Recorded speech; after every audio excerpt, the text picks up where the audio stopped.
Was Rick Green, who is the founder of the Patriot Academy. Thank you for coming on the show, Rick. Hey, good to be with you. Good morning. Absolutely. Now, what are the pros and cons of the framework for gun control measures that a bipartisan group of senators recently unveiled?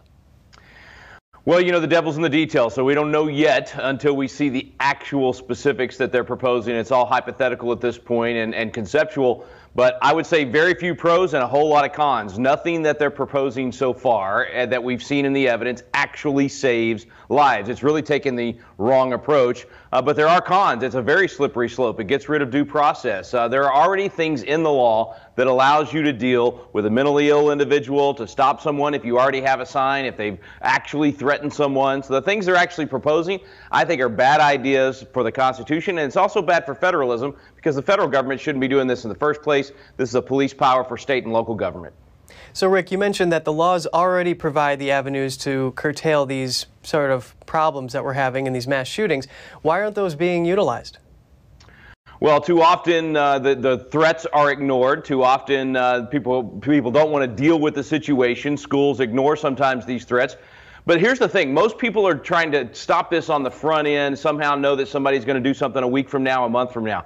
The evidence shows you the only thing that actually saves lives in these situations is proximity to the mass murderer when they show up with someone that actually can put down the threat. In other words, when you have someone there that is armed and trained, they can stop the threat immediately in seconds, not minutes. Most all of these mass murderers, it's 3 minutes, 5 minutes, 10 minutes. I mean, Uvalde's an exception at an hour and 20 minutes.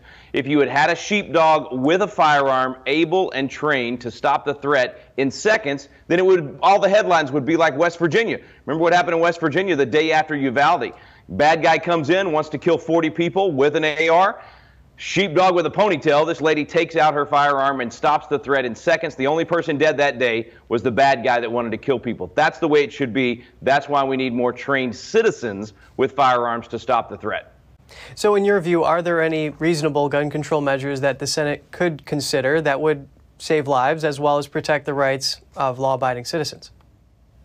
Well, no, first of all, from a constitutional perspective, it's not a federal job. This is not something in the Constitution given to the federal government. They're always inept when they try to implement these things. This should be done at the state and local level. And yes, at the state level, there are some things that you can do, but this is not a federal, it should not be a federal responsibility. When they try to do things like, let's take, for instance, all of the talk about magazine capacities. Whenever they reduce magazine capacities, the only people that follow that law are the law-abiding citizens. So all you're doing is making it harder for law-abiding citizens to defend themselves when the crazy guy comes in. The crazed person that wants to kill as many people as possible, the dedicated killer, they're going to ignore all of these laws. And even if you stop them from getting a gun, they're going to use a car. You can kill just as many people with a vehicle just as fast, just like we saw in Wisconsin. Activists are hoping that if the Republicans do vote on a small-scale gun control measure, that this will break the gun lobby's hold on the GOP. What is your reaction to this?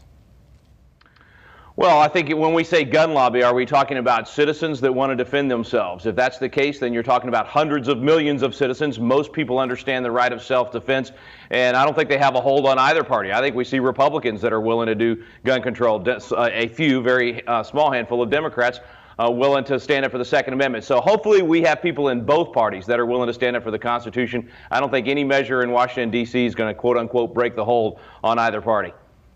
Rick Green, founder of the Patriot Academy, thank you so much for your analysis on this. You bet. Good to be with you.